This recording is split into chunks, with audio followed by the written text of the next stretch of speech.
고린도전서 정리 6번째 말씀이고요. 오늘은 10장의 말씀을 가지고 특별히 10장의 마지막 결론 부분을 가지고 말씀을 전하고자 합니다.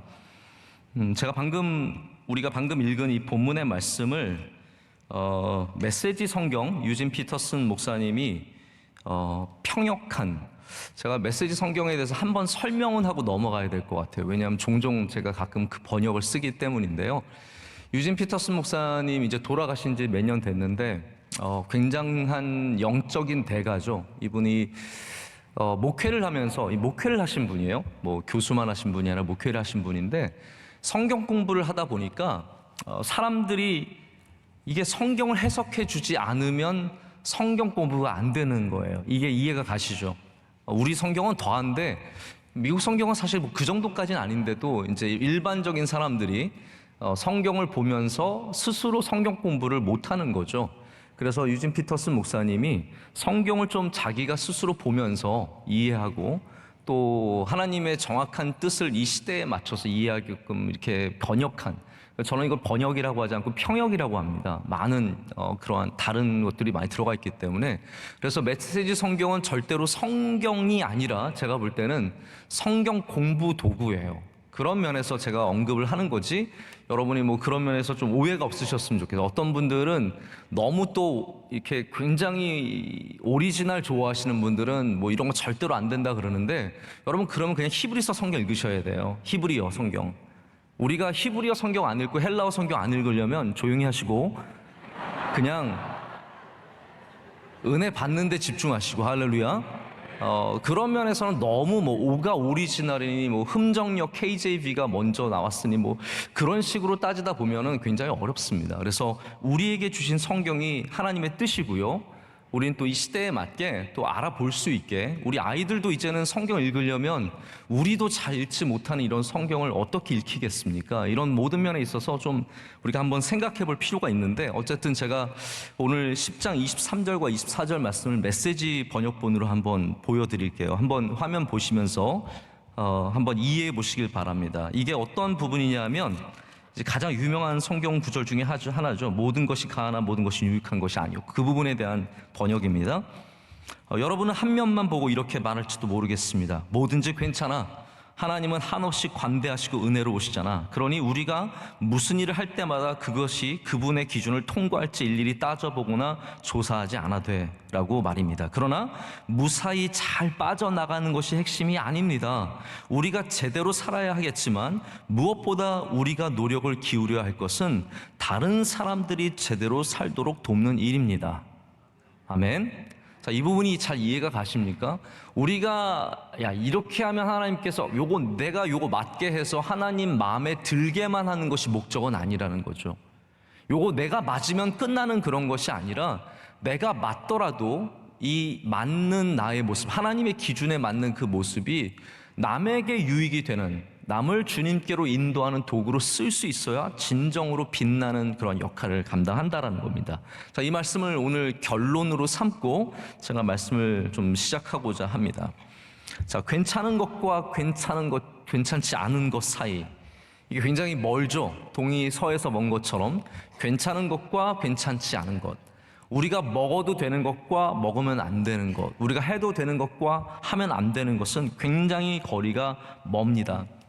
자, 신약시대에, 오늘 바울이 고린도전서 이 편지를 쓰는 시대는 지금으로부터 얼마 전이에요. 약 2000년 전입니다. 엄청나게 오래 전이에요. 우리는 세종대왕도 되게 옛날 사람 같잖아요. 근데 세종대왕이랑 비교를 해보면 신약 쓰여진 이때는 그것보다도 말도 못하게 훨씬 더 전이죠. 삼국 전이고 고구려 전이고 어마어마하게 그 더 전에 쓰여진 오늘 말씀이거든요.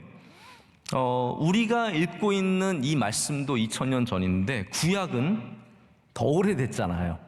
출애굽은 언제적 얘기입니까? 4000년 전, 우리가 상상할 수 없는 그 오래전 이야기잖아요. 근데 그 전에 하나님께서 출애굽 때 율법을 주시면서 그 옛날에 하나님께서 이스라엘 백성이 거룩하기를 원하셨습니다. 할렐루야. 근데 그 거룩을 어떻게 이루게 되냐 하면 하나님 이렇게 말씀하셨어요. 간편하게 말하자면 내가 거룩하니 너희도 거룩하라. 그렇게 말씀하시면서 우리에게 구별된 삶을 살 것을 요구하셨어요. 세상 사람과 똑같이 살지 말라는 거죠. 그것을 특별히 율법 가운데는 음식으로 많이 구별을 하셨습니다. 다른 것도 물론 구별이 되지만 음식으로 완전히 구별을 하셨습니다. 먹는 것에 있어서는 이스라엘 사람들은 지금까지도 완전히 구별된 사람이에요. 그래서 모든 사람이 다 모든 음식을 먹지만 이스라엘 사람들은 지금도 돼지고기를 먹지 않습니다. 고기를 젖에 삶지 않습니다. 고기와 유제품이 섞일 수 없습니다. 심지어는 그릇들조차도 따로 쓰면서 철저하게 그 구별함에 최선을 다합니다. 자, 이것이 이스라엘의 거룩함이에요. 구별됨. 그런데 예수님 시대에, 복음이 시작된 시대에 하나님은 이것을 흔드십니다. 베드로에게 말씀하셔서 내가 괜찮다고 하는 것은 먹으라는 거죠. 그래서 그 전까지 금지되었던 장어 같은 거, 미끌미끌한 그런 비늘이 없는 그런 생선을 먹으라고 내려주시면서 먹으라고 말씀을 하시는 거죠. 왜냐하면 더 이상 음식의 구별함이 아닌 예수 그리스도를 믿음으로 의에 이루는 시대가 되었기 때문입니다. 이것이 하나님께서 우리에게 열어주신 새로운 거룩함의 시대예요. 자, 그런데 여기에 문제가 있습니다. 이렇게 우리가 아무거나 먹을 수 있는 시대를 하나님께서 우리에게 열어주셨어요. 닫으셨던 하나님께서 이제 거룩함을 너희의 먹는 거를 구별하는 데서가 아니라 예수 그리스도를 믿는 믿음에서 이루라는 거죠. 자, 그런데 하나님께서 그렇게 말씀하셨지만 여기 또 다른 문제가 있어요. 먹는 게 여전히 힘들어요. 왜냐하면 특별히 고린도에서는 우상에게 바쳐졌던 제물들, 대부분의 고기는 우상에게 바쳐졌던 제물을 통해서 들어왔고 유통되었고 그것을 먹어야 하는 입장에 있었는데 이것이 양심에 거슬렸기 때문에 바울은 오늘 물론 다른 8장에서도 우상의 제물에 대해서 얘기를 했지만 오늘 10장에 있어서 더 중요하게 다룹니다. 그 중요한 기준이 무엇입니까? 이 기준만 여러분 아시면 돼요. 하나님의 영광을 위해서. 할렐루야. 자, 하나님의 영광을 위해서, 교회를 위해서, 믿지 않는 자를 위해서. 이것이 우리가 가져야 하는 굉장히 중요한 세 가지 모든 삶에 있어서 믿음을 지키는 기준들입니다. 하나님의 영광, 교회, 믿지 않는 자들, 구원을 위해서. 이 세 가지가 오늘 말씀에 결론적으로 주어집니다. 자, 우상 숭배에 대한 말씀을 드리면서 우리가 분명히 알아야 될 것이 있습니다.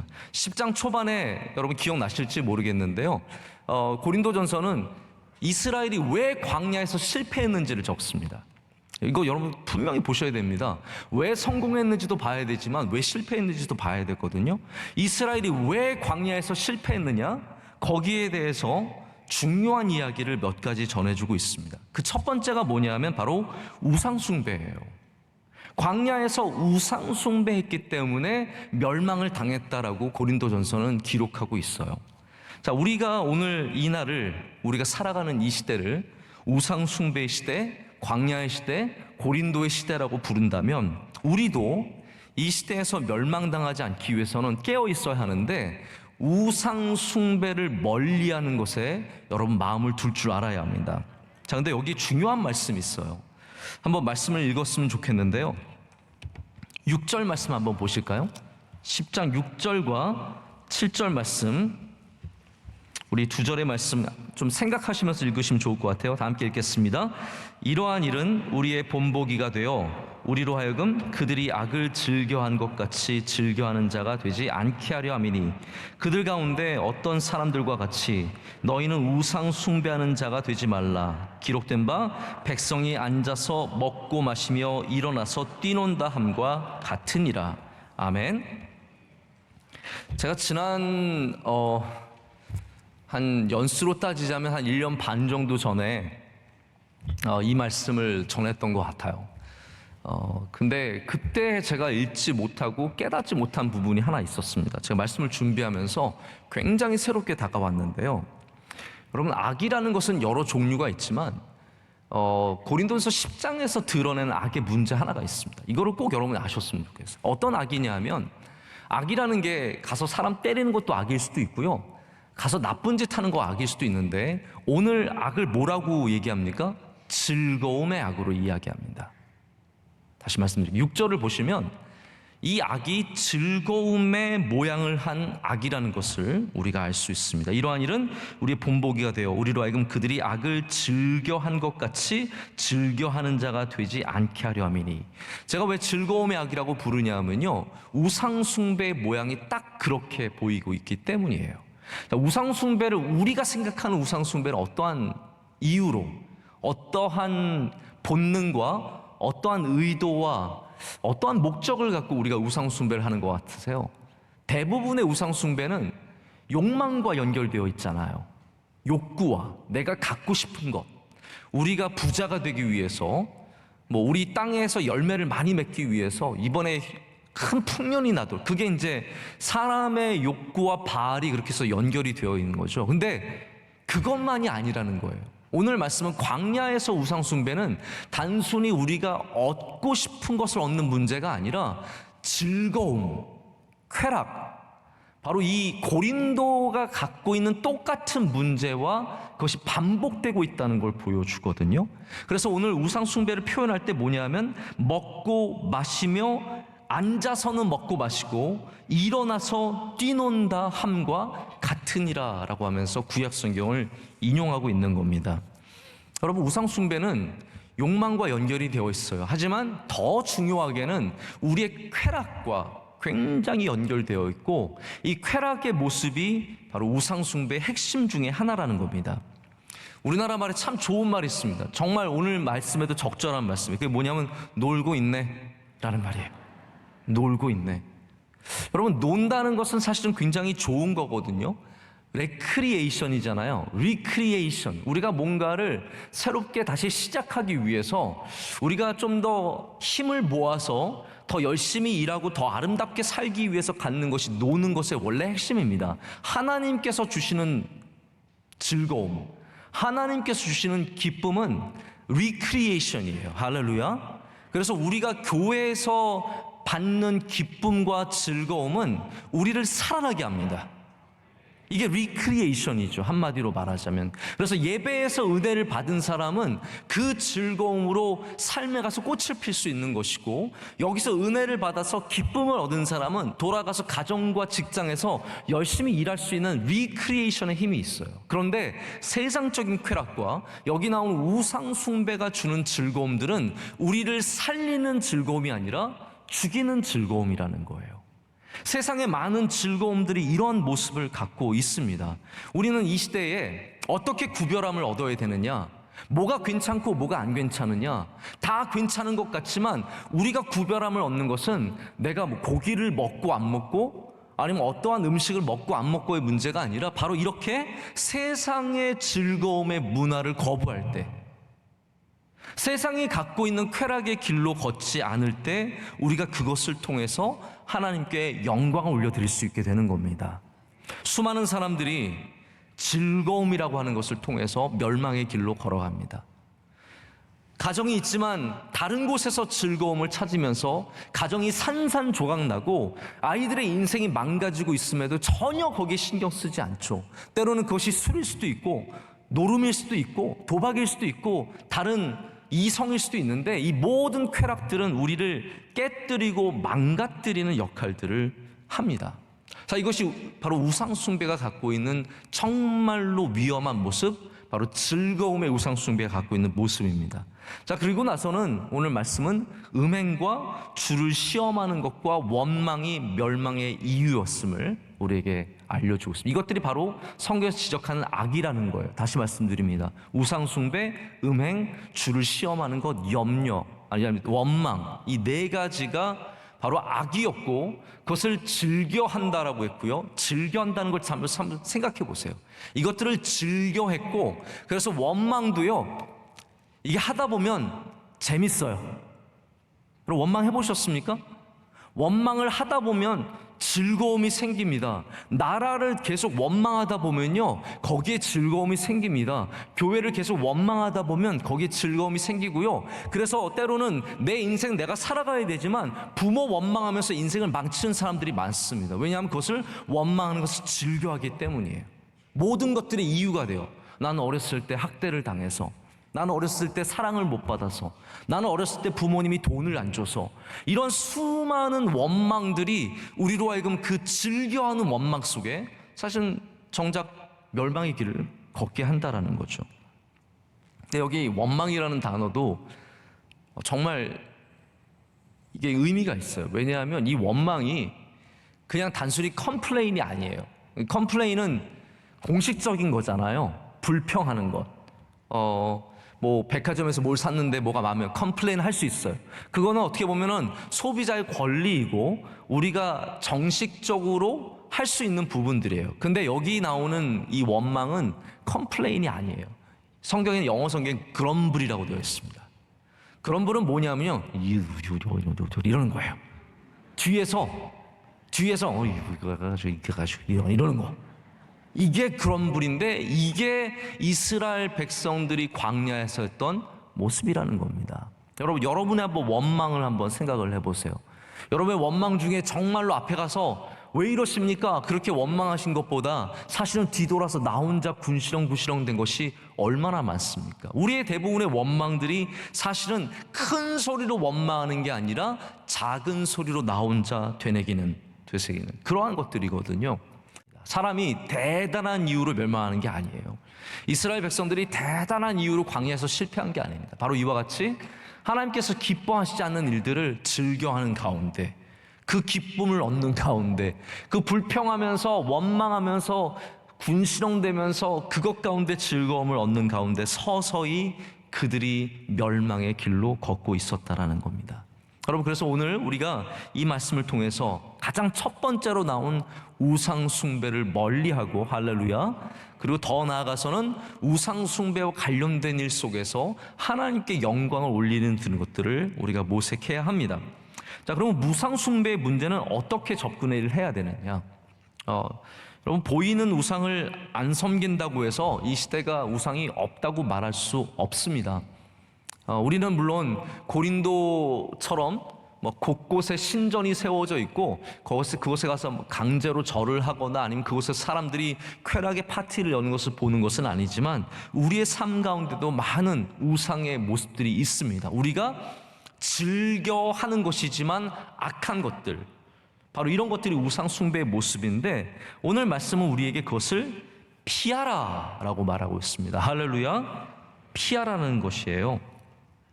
음행을 피하라라고 말하고 우상 숭배를 피하라라고 말하고 있습니다. 싸움의 많은 전략 중에 하나가 피하는 전략이죠. 정말 주랭랑을 놓는 거예요. 바로 도망가 버리는 거, 피하는 것입니다. 근데 성경은 피하는 것도 우리 그리스도인들이 가져야 되는 지혜의 모습이고 싸우는 모습으로 가르쳐 주는 거예요. 근데 우리가 피하는 이유가 있습니다. 왜 우상 숭배를 피해야 할까요? 우상은 더러운 것입니다. 여러분, 그걸 분명히 그 본질을 아셔야 됩니다. 쾌락은 즐거움의 형태를 가졌지만 사실은 더러운 것입니다. 그래서 모든 것이 다 쾌락은 아닙니다. 이 더러움, 하나님이 기뻐하시지 않는 더러움을 갖고 있는 것들이 잘못된 쾌락들의 모습이에요. 여러분, 가족들과 즐거워하는 게 문제가 있습니까? 없습니다. 가족들과 함께 모여서 밥을 먹으면서 즐거워하는 거 괜찮아요. 그것은 더러운 것이 아니라 아름다운 거예요. 할렐루야. 많이 그러한 즐거움을 가지시기를 축복합니다. 그래서 우리가 하나님 외에 다른 것을 사랑하지 않는다 그래서 가족을 막 그런 식으로, 아니, 하나님은 그걸 기뻐하세요. 왜냐하면 그건 아름다운 거니까요. 그러나 쾌락의 모습 속에서, 즐거움의 모습 속에서 우리가 많은 것들이 사실은 하나님 보시기에 더럽다라는 것을 알아야 돼요. 여러분, 더러운 건 어떻게 해야 됩니까? 피해야죠. 더러운 것을 왜 부둥켜 안고 뒹굴고 있습니까? 어떤 사람은요, 더러운 것과 우상과 싸워야 돼. 그래서 우상과 싸우는데 그거는 더러운 거를 껴안고 싸우는 것과 마찬가지예요. 여러분, 길 가다가 쓰레기 껴안고 싸우는 사람 있습니까? 쓰레기를 껴안고 싸우는 사람은 정신이 나간 사람이죠. 우리는 피해야 돼요. 피하고 또 다른 사람들이 그 더러운 것에 걸려 넘어지지 않도록 남을 위해서는, 오늘 말씀 중에 중요한 게 남을 위하는 거거든요. 남을 위해서는 그것을 치울 줄 알아야 합니다. 성경에서 피하라는 것들이 많이 있어요. 그 대부분의 피해야 하는 것들이 바로 더러운 것들입니다. 음행을 피하는 것이고 우상 숭배를 피하는 것이고 우리가 피해야 하는 더러운 것들이 있습니다. 이것은 싸우는 것, 쾌락과는 싸우는 것이 아니라 피해가는 것이 성경의 원리입니다. 이것이 바로 우리가 싸워야 하는 선한 싸움이고 하나님이 주신 룰이에요. 자, 룰에 대해서 한번 제가 잠깐 얘기를 하겠습니다. 우리나라가 이제 런던 올림픽에 갔을 때 굉장히 좋은 일들이 많이 있었어요. 메달도 많이 따고 굉장히 잘했던 것 같아요. 그런데 그 중에 한 아주 석연찮은 사건이 하나 있었습니다. 이게 여자 배드민턴 복식 대회가 열렸는데 우리나라 사람들이 또 배드민턴 복식은 굉장히 잘하잖아요. 단식은 뭐 일이 못할 때가 많은데 우리는 이렇게 같이 잘하는 스포츠들이 많은가 봐요. 그래서 복식은 세계적인 선수들이 꼭 있어요. 근데 이제 예선을 거치고 예선의 마지막 경기를 세계 1, 2위를 하고 있는 중국 팀과 2위를 하고 있는 우리나라가 하필이면 예선 마지막 경기에서 만난 거예요. 자, 그런데 문제는 뭐냐면 만약에 여기서 승리를 하면은 4강에서 아주 강한 팀을 만나게 돼요. 결승 가기가 쉽지 않아요. 그래서 어떠한 전략을 펼쳤냐면 난 질래. 그냥 지는 거예요. 서로 지는 거예요. 그래서 서비스를 대충, 여러분 경기를 할 때 프로 선수들이 대충 하는 거 보신 적 있으세요? 없잖아요. 프로 선수들은요 목숨을 걸고 하거든요. 설렁설렁 안 하거든요. 그런데 이 배드민턴이 세계적인 선수들이 나와서 그냥 서비스 툭 넣고 못 받았어 이러고 막 치려다가 라인 안으로 들어왔는데 밖으로 나갈 줄 안으로 들어왔네. 뭐 이런 거짓 표정까지 지어가면서 막 웃기지도 않은 플레이를 하는 거예요. 그래서 결국은 우리나라가 이겼어요. 우리나라가 이겼어요. 중국 애들은 미안하다, 져서 속상하지만 속에서는 미치게 좋은 거고요. 우리나라는 이겼는데 좋지가 않아요. 서로 이렇게 압수하고 헤어졌어요. 자, 그 다음에 어떤 사건이 일어났냐면 국제 배드민턴 협회에서 회의를 한 다음에 세계 랭킹 1위인 중국팀과 세계 랭킹 2위인 한국팀을 둘 다 실격시켰습니다. 그래서 아예 4강을 못 갔어요. 아예 못 갔어요. 여러분, 이게 만약 프로 스포츠면 뭘 해도 상관없어요. 져줘도 괜찮아요. 그렇다고 거기에 대해서 뭐 페널티가 주어지지 않아요. 그런데 올림픽은 어떻습니까? 여러분, 올림픽은 스포츠 정신이에요. 페어 스포츠 정신이에요. 올림픽은 그냥 대충 내가 어떻게 해서든지 금메달 따리라가 아니라 정말 스포츠맨, 제가 너무 열리 올리죠. 스포츠맨답게 정정당당하게 실력대로 멋지게 싸우는 게 올림픽이에요. 억울해도 내려오는 거예요. 심판 매수당한 적이 한두 번입니까? 갑자기 아유씨 정말 욕한 거 아닙니다. 지금 IOC가 인터내셔널 올림픽 커미티 IOC가 너무 어이없는 일을 할 때도 많고, 우리 연아 씨 여러분 기억나세요? 그 나비춤 추던 러시아한테 진 거 기억나세요? 정말 어이가 없는 일들이 많이 있지만 올림픽 정신은 뭐예요? 지면 내려오는 거예요. 그게 올림픽 정신이에요. 우리나라는 근데 올림픽 가서도 정의를 찾죠. 이게 해서 못 내려와요. 너무 속상해서. 왜냐하면 우리는 금메달 따는 게 목적이에요. 그러나 진정한 올림픽의 정신은, 물론 올림픽 정신이 훼손되었으니까 그런 일들이 나오는 거지만, 하지만 그럼에도 불구하고 선수들로서는 페어플레이, 그리고 룰에 순종하고, 그리고 판정에 인정해주는 이런 것들이 진짜 스포츠맨십이거든요. 여러분, 우리는 다른 말로 말하자면 하나님 앞에 올림픽 선수들인 거예요. 할렐루야. 아무렇게나 살아서는 안 됩니다. 아무렇게나 그냥 이기면 되지, 그냥 살면 되지가 아니라 우리는 하나님이 주신 룰에 의해서, 할렐루야, 하나님이 기뻐하시는 일들이 무엇인지 바라보며 살아야 합니다. 그게 진짜 신앙인입니다. 그냥 승리하는 사람이 아니라 하나님의 말씀대로 살아가는 사람. 하나님이 누구를 귀하게 여기십니까? 이 세상은 물론 금메달을 줄 수 있겠죠. 하나님이 이 세상에서 우리 금메달 못 받을 수 있어요. 그러나 분명한 것은 하늘에 상이 있습니다. 하늘에 면류관이 있다고 거듭거듭 성경은 말하고 있잖아요. 그래서 우리는 세상의 게임을 뛰고 있는 것이 아니라 하나님의 게임을 뛰고 있는 것이고, 항상 하나님이 기뻐하시는 싸움을 싸울 줄 알아야 돼요. 가서 싸워야 되는 거 아니, 하나님께서 피하라 그러셨어요. 더러운 것은 피하라고 하셨어요. 쾌락은 멀리하라고 하셨어요. 음행은 피하라고 말씀하셨고 우상 숭배는 피하라고 말씀하셨기 때문에 우리는 피하는 게 맞는 겁니다. 그게 이기는 겁니다. 여호수아가 그렇게 싸운 겁니다. 모세가 그렇게 싸운 것이고 다윗이 그렇게 싸운 겁니다. 그래서 10장의 주제를 어떤 주석가는 타협의 위협이라고 얘기합니다. 타협의 위험. 세상과 타협하는 것, 하나님의 주신 계명을 그냥 적절하게 타협하는 것, 우상과 타협하는 것, 싸우는 방식을 타협해서 그냥 그렇게 살아가는 것, 이 모든 것들이 하나님께서 기뻐하시지 않는 모습이라는 겁니다. 자, 고린도 갖고 있는 특별한 문화, 고린도 갖고 있는 이 특별한 신앙의 모습들, 그 사람들이 갖고 있는 교만한 모습들, 그들이 갖고 있는 문화의 모습들, 이 모든 것 속에 하나님께서는 우리가 그것을 저항하기를 원하시고요. 할렐루야. 거기서 예수 그리스도를 믿는 사람들로서 살아가기를 원하십니다. 고린도의 구원은, 이 세상의 구원은 뭐냐면요, 오늘 말씀에 나온 것처럼 모든 것이 가하나예요. 이게 6장에도 나와요. 그래서 고린도 문화는, 고린도 프레이즈가 이거예요. 고린도 사람들이 외치는 구호가 모든 것이 가하다. Everything is possible. 우리가 모든 걸 할 수 있어. 내가 원하는 건 다 할 수 있어. 돈만 있고 명예만 있고 뭐 권력만 있으면 하고 싶은 건 다 할 수 있는 거예요. 여자를 10명 데리고 살아도 되는 것이고 남을 때려 죽여도 되는 것이고 모든 것이 가한 곳이 바로 고린도였다라는 거죠. 그런데 하나님은 그 모든 것이 가한 곳에서 우리에게는 모든 것이 가하지 않다라고 말씀하시는 겁니다. 우리도 사실 그렇지 않습니까? 이 시대도 고린도 교회의 모습과 비슷한, 아니 고린도 지역과 비슷한 모습을 갖고 있어요. 모든 것이 가한 시대입니다. 그래서 사람들은 YOLO, 한 번 사는 인생, You only live once, 딱 한 번 사는데 그냥 하고 싶은 거 하자, 먹고 싶은 거 먹고 가고 싶은 데 가고 사고 싶은 거 사고 네가 하고 싶은 대로 살아가라고 자꾸 우리를 부추깁니다.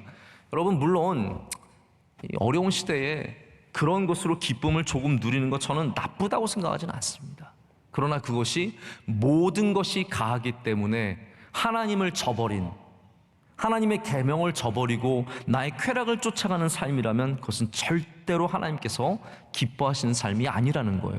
여러분, 오늘 꼭 이거를 적고 가셨으면 좋겠어요. 모든 것이 가하나 모든 것이 덕이 되는 것은 아닙니다. 모든 것이 가하지만 모든 것이 우리에게 복이 되는 게 아니라는 말이에요. 여기 오늘 제가 처음 읽어드린 메시지 성경의 번역본 기억이 나십니까? 이렇게 적고 있거든요. 뭐든지 괜찮아, 하나님은 한없이 관대하시고 은혜로우시잖아. 이게 어떻게 보면은 우리 많은 사람들이 갖고 있는 하나님에 대한 인식, 하나님 사랑이시다며, 이번 3월 특별새벽 집회 주제 사랑이었잖아, 하나님은 사랑이시다며 왜 이 정도도 못 봐주셔? 라고 말할 수 있겠지만 아니라는 거죠. 하나님은 우리를 사랑하시기 때문에 그게 옳지 않다고 말씀하시는 겁니다. 혹시 여러분, 내가 옳지 않은 거를 조금 알고 있지만, 가끔 생각은 해보지만 계속해서 반복하는 것이 있으십니까? 오늘 이 말씀을 통해서 주님 앞에 내려놓는 은혜가 있으시길 축복합니다. 어떻게 되겠지? 하나님 그래도 날 사랑하시니까, 야 그래도 내가 지금 목숨이 붙어있고 가게가 잘 되는 거 보니까 하나님이 완전 싫어하시진 않나 봐. 그날이 언제 올지 모르는 겁니다. 어느 순간 하나님의 기다리시고 인내하시던 하나님의 그 인내가 끝날지 모르는 거예요. 우리는 하나님 앞에 건강한, 하나님이 기뻐하시는 모습을 되찾는 노력들을 해야 합니다. 원래 교회의 힘은요, 특별히 로마 시대, 이러한 고린도 교회 시대도 마찬가지인데요, 교회가 갖고 있는 힘은 세상과 다르다는 거였어요. 그럼 이게 이해가 되시죠? 교회가 갖고 있는 힘은 세상과 다르다였어요. 근데 제가 요즘에 이렇게 보면은, 특별히 젊은 목회자들이 그러한 추구들을 많이 하는데 세상과 같아지는 것에 굉장히 많은 노력을 더하고 있는 모습을 봅니다. 어떻게 하면 세상보다 앞서갈 수 있을까? 이거는 앞서가고 뒤서가고의 문제가 아니에요. 교회가 앞서갈 때도 있고 뒤따라갈 때도 있는 거예요. 문화 면에서는 그럴 수밖에 없어요. 여러분, 우리가 맨날 스크린 더 크게 하면 더 좋은 교회입니까?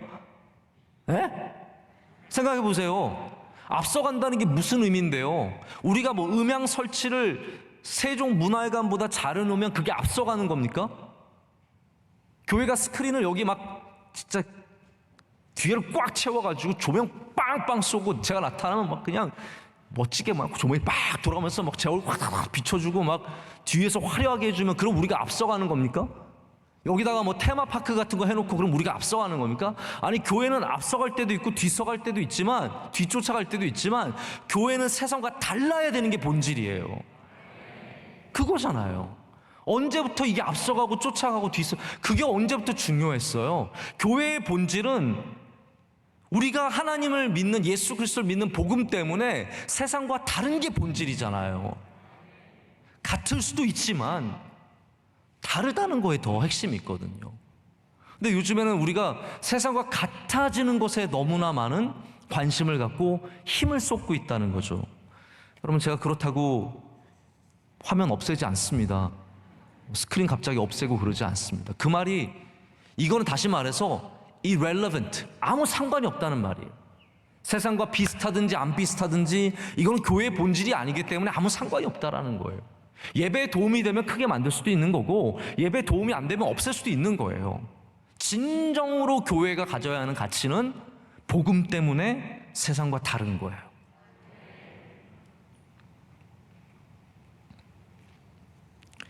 그래서 우리에게는 모든 것이 가하지 않습니다.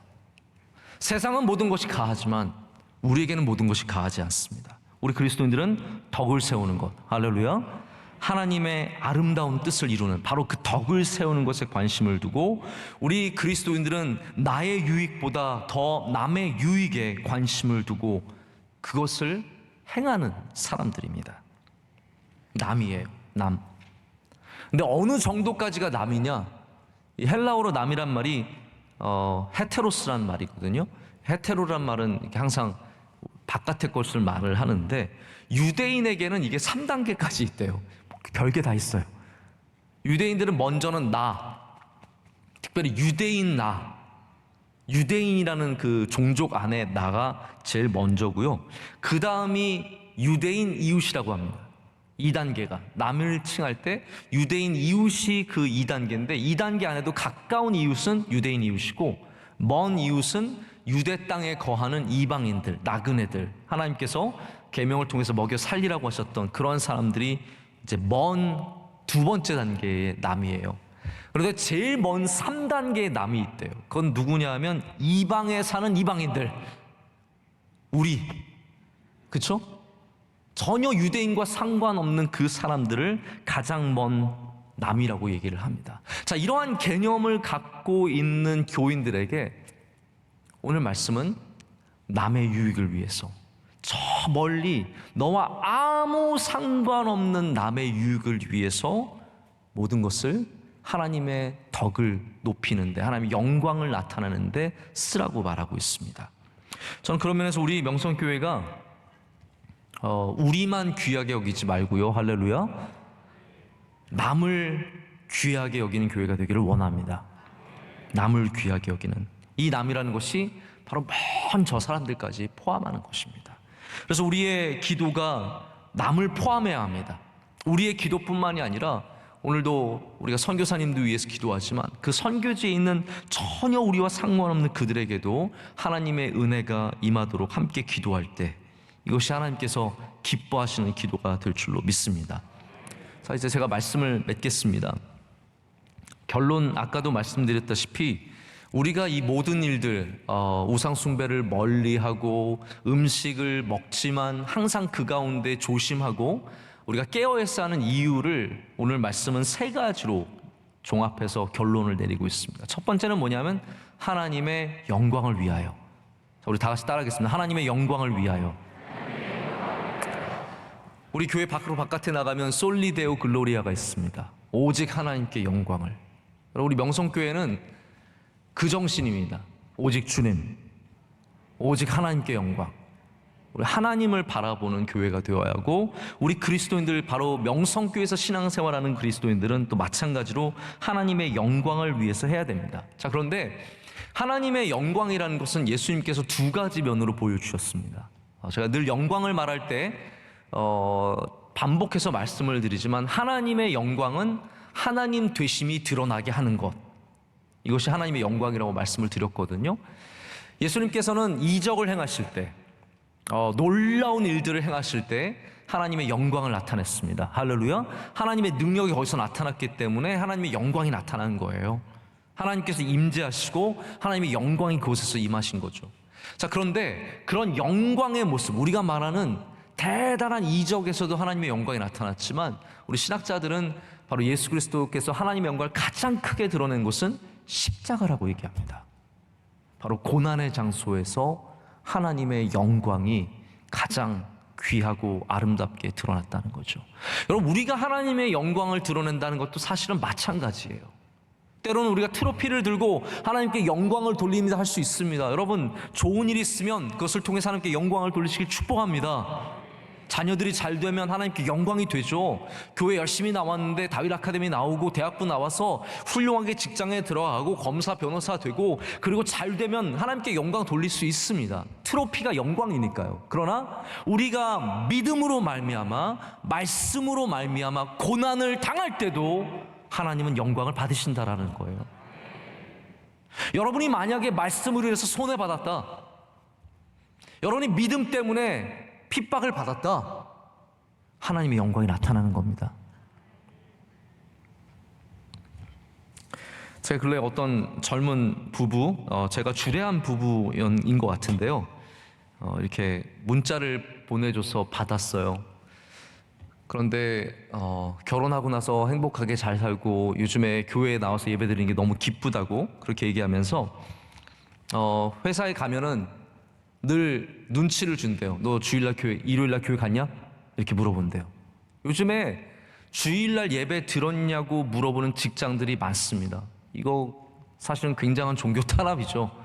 네, 우리가 예배를 드릴 수 있는 건 자유고, 그리고 예배실에서, 예배당에서, 교회 안에서 전염된 경우는 거의 없는데, 그럼에도 불구하고 자꾸 교회 갔느냐라고 물어보고 교회를 못 가도록 자꾸 프레셔를 주는 건, 이거 굉장한 잘못된 모습인데, 굉장히 부담스럽고 힘들지만 자기는 주일날 꼭 예배 드리는 것, 교회 와서 예배 드리는 것이 너무 감사하다고 저한테 그렇게 문자를 보냈어요. 여러분, 고난을 당하십니까? 불편하십니까? 하나님께서 영광 받으실 줄로 믿습니다. 말씀으로 인해서, 믿음으로 인해서 이 땅 가운데서 고난 받을 때 하나님이 그것을 통해서 영광을 받으십니다. 자, 두 번째는 교회를 거치는 자, 교회 안에서 사람들을 넘어뜨리는 자, 거치는 자가 되지 말라고 오늘 말씀은 전하고 있습니다. 거치는 자는 무슨 말이냐면 넘어뜨리게 하는 자라는 말이거든요. 우리가 하나님의 영광을 위해서 모든 것 가운데 조심을 해야겠지만, 두 번째는 뭐냐면 누군가를 넘어뜨리지 않기 위해서, 특별히 교회 안에서 거치는 자가 되지 않기 위해서 우리는 조심해야 합니다. 내 맘대로 내가 신앙생활 좀 잘한다고, 내가 좀 신학적인 개념이 있다고 내 맘대로 믿고 내 맘대로 행동하면서 누군가를 넘어뜨리는 사람들, 이런 사람들이 고린도 교회에 있었다라는 거죠. 나는 괜찮아 하면서 우상 숭배한 것이 너무나 뻔한 그런 음식을 너무나 쉽게 자연스럽게 먹고 있는 거죠. 나는 괜찮아 하면서 폭탄주를 마시는 거죠.